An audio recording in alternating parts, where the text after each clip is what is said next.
Durante el siglo XI la población europea se multiplicó por 3 en un momento de bonanza que hizo augurar un próspero futuro para el viejo continente.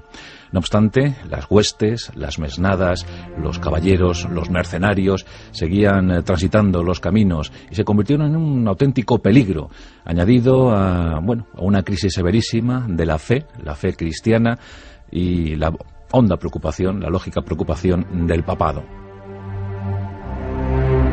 En el año 1095, el Papa, el Sumo Pontífice Urbano II, convocaba a las huestes, a los ejércitos de la cristiandad para iniciar una santa cruzada que recuperase los territorios por los que anduvo nuestro Señor Jesucristo. La prédica de Urbano II tuvo tal efecto. Además, la proclama de aquel día fue un discurso elaborado, muy meditado y lanzado a una multitud que escuchaba al Papa en una gran superficie, una gran explanada. Pues el grito, la proclama de ese día fue: Dios lo quiere. Ese lema fue suficiente, fue santo y seña, estandarte para que más de 60.000 cruzados se alistasen rumbo a Tierra Santa. El propósito era recuperar Jerusalén, la tierra bendecida por Dios, y además ayudar nada más y nada menos que a los ortodoxos, porque el gran emperador de Constantinopla, el gran emperador de Bizancio, había solicitado la ayuda de Europa Occidental para recuperar las tierras perdidas a manos turcas en el extremo de su imperio, en Oriente Próximo. En 1095 estallaba la cruzada y los ejércitos cristianos iniciaron su trasiego hacia ese lugar tan remoto pero tan querido para los cristianos. La primera cruzada acabó con la toma de Jerusalén. Miles de caballeros, de soldados tomaron parte en este empeño de la cristiandad y buena parte de esos caballeros era de origen francés. Algunos decidieron quedarse en Tierra Santa después de esa primera cruzada.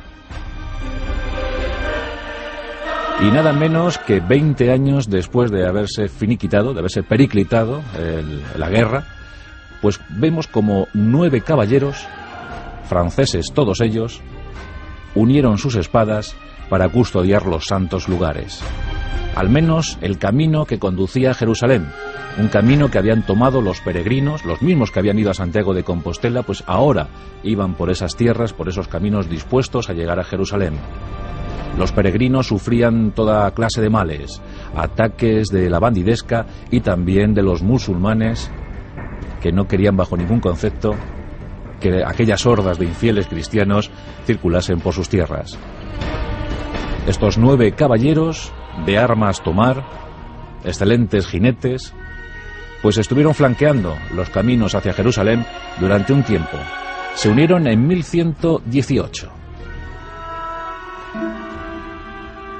Y al poco, aquella hermandad de caballeros cristianos, caballeros franceses, que se aglutinaban bajo el nombre de los pobres caballeros de Cristo, pues aquella hermandad se presentó ante el rey de Jerusalén, el cristiano Balduino II.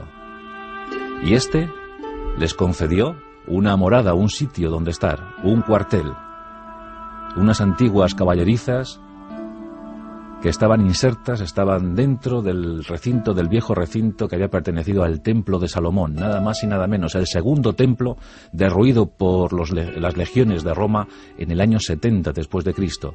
Bueno, pues sobre esos restos se había levantado una mezquita tras la ocupación musulmana en el siglo VII, la mezquita de Al-Aqsa, la mezquita de Jerusalén, desde la cual dicen que Mahoma subió a los cielos. Bueno, pues esa mezquita, ocupada ahora por tropas cristianas desde el siglo XI, fue el primer cuartel general de aquellos caballeros. Y como estaba todo dentro del recinto, del antiguo recinto del Templo de Salomón, aquellos caballeros comenzaron a recibir la denominación de caballeros templarios, los caballeros del Temple.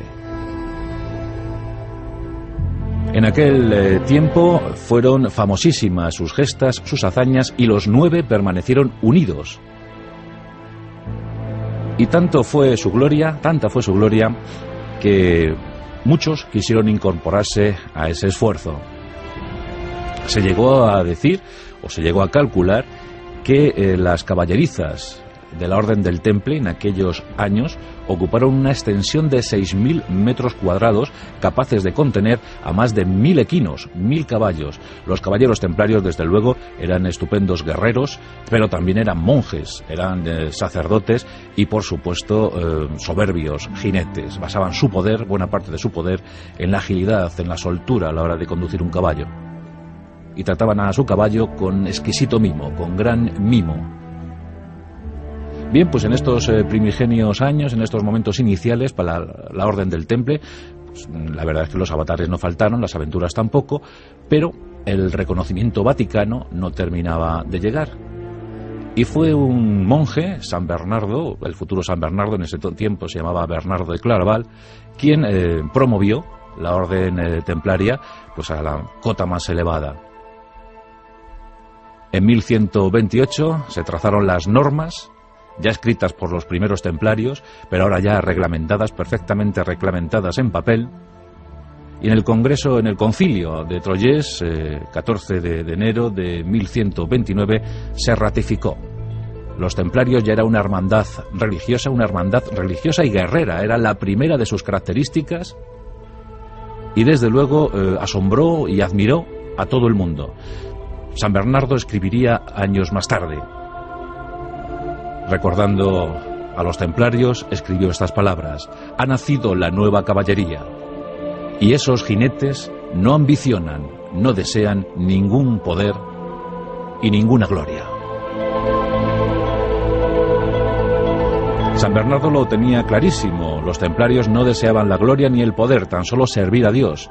Y es que eran muy austeros, los templarios no practicaban el sexo, por ejemplo, asumían pues una especie de orden donde se prohibía pues no prosperar en lo económico, no abundar en lo carnal, en fin, leyes de obediencia, castidad y humildad.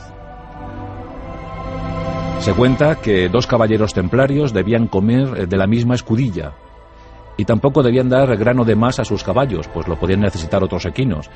Por tanto, comían la avena justa y necesaria. Pero eso sí, los caballos estaban cuidados con extrema pulcritud, al igual que sus dueños. Los templarios rasuraban sus cabellos para evitar contraer enfermedades, piojos, siempre saneaban su cuerpo de manera incesante, y eso sí, mantenían luengas barbas, también todo un símbolo dentro de la orden templaria. La impedimenta, que era entregada a un caballero templario, debía ser usada también con mucho cuidado. Eran entregadas 2 camisas al año y armas para lo que fuera menester, pero siempre debía ser muy, muy cuidado. Ya a mediados del siglo XII, después de la Segunda Cruzada, Eugenio III, el papa que divorció a Leonor de Aquitania y a Luis el Piadoso, bueno, pues Eugenio III concedió la Cruz Bermeja. Esa Cruz Bermeja que quedó bordada en la capa blanca, el rasgo definitivo que nos dio a los templarios en su plenitud. La cruz roja, la cruz bermeja sobre la capa blanca, y los caballeros templarios que vieron incrementar su número de una manera exagerada en este tiempo del siglo XII, posterior siglo XIII. No olvidemos que los templarios tenían la misión fundamental de custodiar los santos lugares. Y aún así, pues tuvieron que organizar encomiendas. Estos eran los puntos clave, los puntos neurálgicos donde se realizaba la vida cotidiana del templario. Pues había muchas encomiendas en Francia, el lugar natal de los primeros templarios, pero también en el resto de Europa, en Alemania, en España. Su número es difícil barajarlo, el número definitivo de templarios que llegó a haber, pero podemos estimar que en torno a los 15.000 caballeros templarios. Aunque este número deberíamos extenderlo a los 40.000 si hablamos de las diferentes organizaciones que había dentro de la encomienda. Y pasamos a explicarlas. Había 4 grupos esenciales de templarios en una encomienda. El primero sería el de los hermanos con oficios: carpinteros, herreros,